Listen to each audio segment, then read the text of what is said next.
What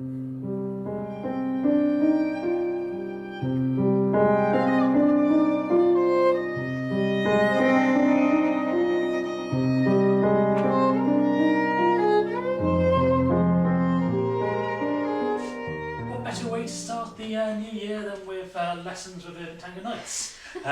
And we're back in our home studio because our risk assessment says it's not safe to run new classes in person at the moment.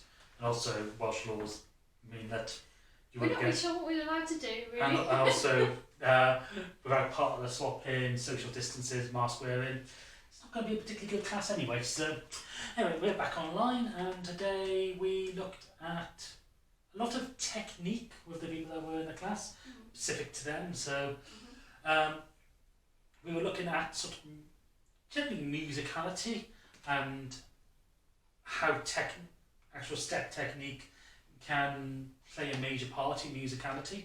So what we looked at was not exactly specific moves, but what we call quality of movement, and then listening to music and how that quality of music can transition across. So we use quite a lot of traditional tango music today. So we use D'Arienzo, Pugliese, and that one I can't remember what the last person but it was quite a complex piece of traditional music with 3 different layers going on at the same time. So there was a vocal melody, a sweep and string section, and then a rhythmic bass and piano section going on. And we also used Clannad's Harry's Game theme as well, just to get used to dancing without a solid beat going on in the background. So what we looked at was making sure that when we take a step in tango, we complete the step. So we're always making sure we can step and the movement is completed. We're not sort of second guessing ourselves and going, I've got a step, I need to be somewhere else quickly, and therefore not completing the step and then throwing your partner off balance.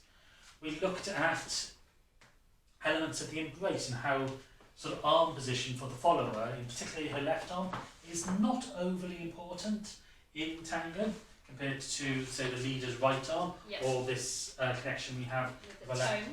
So this arm can be free to drift around on the leader's back, and therefore find in a comfortable position for you when you're dancing with a partner.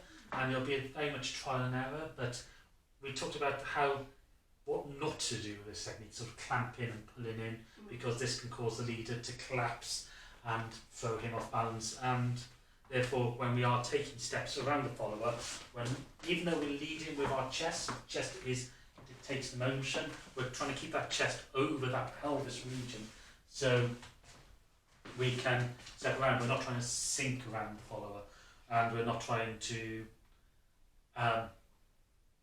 basically lose our tango posture. We're still trying to keep it there as we move. Otherwise, when we start collapsing, our posterior starts sticking out, we lose our balance, and then this loses our connection to our follower, so we can't communicate back and forth as well. We looked at how in what's known as traditional tango music or traditional tango form music, you have these overall sections, which are, in tango form is A, B, C, but we weren't particularly bothered about those. What we're more interested in is that the phrases within those sections are normally dictated by something that goes to rhythmic and something that goes to sort of more legato and smooth, and how you can interpret that with simple steps. So how you can make something a little bit more rhythmic, maybe by picking up the feet slightly or doing a quicker movement with a pause to make that staccato, and then as you move then into the legato, pushing through the beats and the timing to try and find that. And also why it's important that everybody has a different feel for the music, what they dance to. Are they listening to the rhythmic section? Are they listening to the string section? Are they listening to the lyrics? Are they just dancing on the overall intensity?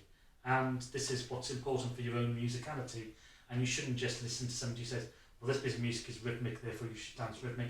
You should find out what you're hearing in the music, and then go from your repertoire, and how you shouldn't have repertoires dictated to different pieces of music. You can change how you dance a part of your repertoire to interpret that. So ochos don't just have to be a smooth piece of music, you can make them rhythmic. Same with step patterns. simple boxes, they don't just have to be rhythmic, they can be smooth as well. So, interesting recap. It's, if you want to learn all the sort of ideas of technique and music, across all styles of music we all dance to, which again makes you even better dancers, so that's why you shouldn't get stuck with one specific type of music. You know, listen to prog rock in 1532 or something, learn to dance to that, get your musicality from that, and then also listen to traditional tango music, find the differences in phrase, listen to classical music with strict rhythm going on. So, we hope you have a good new year. We hope you're staying safe. Please subscribe, like, and whatever to our social media. And we'll see you again very soon. Thank you for watching this Urban Tango Nights recap. If you like these videos, please subscribe to our channel by clicking the logo. You can find more of our class summaries down here and other videos of us dancing tango over here. You can also follow us on Facebook, Instagram, Twitter and Meetup. Links are in the description below, and you can also subscribe to our newsletter using the link below.